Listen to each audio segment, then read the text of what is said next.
about engines as we're continuing on through our engines too. I want to share a little story. Back a little over a year ago, when my daughter was young, she was going to the doctor, getting her shots, getting her checkup, going through the rigmarole and what it would take in order to go to school. So getting all the shots done. So she was constantly going to the doctor, having it done, and she was recognizing this. At one point, about the same time, my wife and I, we were taking our car in to get the oil change, tires, brakes, things like that. And it was becoming one after another routine as much as she was going to the doctor. And when my wife and I got together, she told me a long time ago that her car has a name. So we've gone on with our vehicles and we name our vehicles. They become family members. So at one point, my daughter asked, what our car's name is Katie, and she was asking, what are you doing with Katie? And so we told her, we're taking Katie to the doctor because Katie at that point needed an oil change. So we were saying, hey, Katie's going for a checkup. Katie's going to have things checked out and some things change, just like when you go to a doctor and you get checked out. So from there, I started really putting cars with humans. We're pretty much the same. We need fuel and lubrication and air and everything in order to work. So in this, we're going to talk a little bit about cars, kind of like anatomy, a little anatomy lesson. So one of the big things about vehicles is air, and it needs air as part of the combustion. So we're going to go in and kind of talk a little bit about the combustion system. Basically, an engine needs to breathe just like a human, and this is referred to as natural aspiration. So you're basically naturally breathing. When they talk about scavenging is when you're naturally aspirating, you're collecting the air that is in the immediate vicinity of where the intake is. So on a vehicle, you'd have your air filter, and the air would naturally come in through the air filter as the engine draws in the air. So here we have kind of an example of that. So here you have your cylinder, here are your valves, and here is the cold, what's referred to as the cold side. So the air, as the piston goes down, there's a vacuum of pressure that pulls in the air, so it will scavenge and go and try to scavenge any existing air in the area. Sometimes it'll get a little exhaust. Just like if you're breathing, not all the oxygen is going to come out. You're going to end up rebreathing the air you had just have been breathing. So there's scavenging going on. And so as it's doing it, it's causing pressure pulling in the air. After the combustion, and it starts to push the air out of the exhaust on the hot side, and then it does it over again. It pulls air in, push air out, just like when you're breathing. You breathe air in, you breathe air out. Natural aspiration. Now on vehicles, they've gone to doing things like adding superchargers or turbochargers. This is a forced air induction. So this would be like hooking up an air hose to your face, forcing the air in, giving you a continuous supply.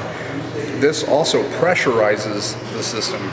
So when you're pressurizing the system, you're keeping a steady supply, you're using air pressure to push the exhaust out. The exhaust actually on a turbocharger is what drives the turbocharger.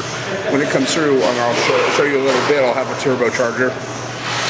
When the air comes into the turbocharger, it turns fan blades, which gives a mechanical action just by this air pressure. This, on the other side, will pull in cool air, so breathing in, but it will pressurize that cool air, and so that there is a pressure built into the head of this cool air coming in, not good clean air. There's also a little bit of mixture of exhaust in there in order to help with the combustion and burning up the particles. But this is basically just like a human, breathing, good air in. We do carbon dioxide out, they do carbon monoxide. So that comes out and there's an exchange.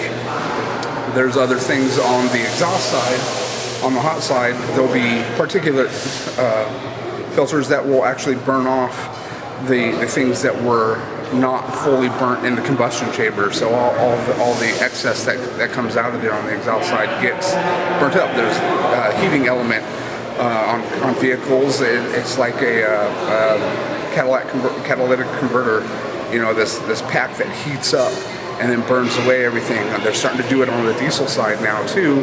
It's basically a secondary device that'll go on, and you'll have to do a regen, which basically you sit and it'll heat up this element and burn off all this excess material and let the non-harmful material come out of the stack and be done with it. But that filter collects things up, and there's sensors to tell you when it's not breathing correctly, if you're not getting enough oxygen flow, and what kind of particulates are in there, and then it'll tell you it needs to regen. That clogs up too much, you start getting back pressure, you start tearing up your system. So this is basically what it boils down to: natural aspiration, breathing without help. And then you have your turbochargers and your regular chargers. Superchargers, they'll be belt driven or gear driven. Turbochargers use the exhaust air to churn. And so we'll cut our way to that, and we'll show you a turbocharger, what it looks like, how it works, and how it pressurizes. So here we're looking at an engine, a Cat diesel, and here we're looking, you can see the exhaust, and as the exhaust is hooked up, the exhaust would come through, feed this, and spin this turbine. Then the exhaust would continue out to exhaust out of the engine. But as it spins this, it's also spinning the fan on the inside, pulling air in. And as that air moves in, the way the fan blades work is just like a regular fan. It'll draw air in. Then it will force air into here, which would then be fed into the intake of the engine.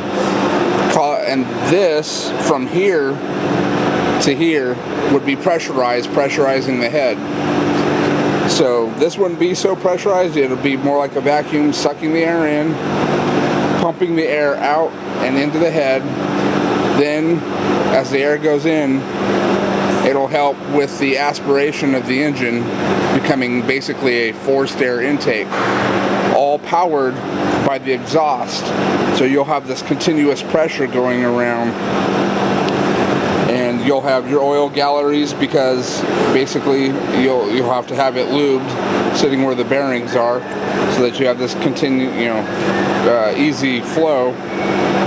This, as you can see, this is all cast, because this is the hot side. This basically heats up really bad, and when you're working on it, you have to be careful working around these turbos. When these trucks come off, these turbos will be so hot, you could be working on the engine, and then while your arm's sitting there, your arm will start burning, and it'll sever the nerve endings before you even start to feel the pain.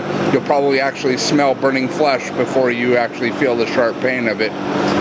So you have to be really careful around these turbos. But where you have heat, you also can have failures in metals, because the metals start to become soft or brittle, depending on how it's run and what kind of metal it is. So, like I said, you have your exhaust. As your exhaust is pumped out, spins the turbine of the turbo, and then exhausts out this end, which will go to your tailpipes. There's also secondary features that you can have on exhaust that will burn away the particulates for emissions and whatnot. And then you have your intake. So the intake would come from your air filter, which will take out the particulates.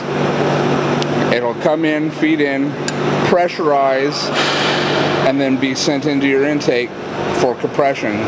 So as it's scavenging the air, instead of the natural aspiration, where it's just trying to collect the air around it, you have fresh air that will be pushed in when the valve is open.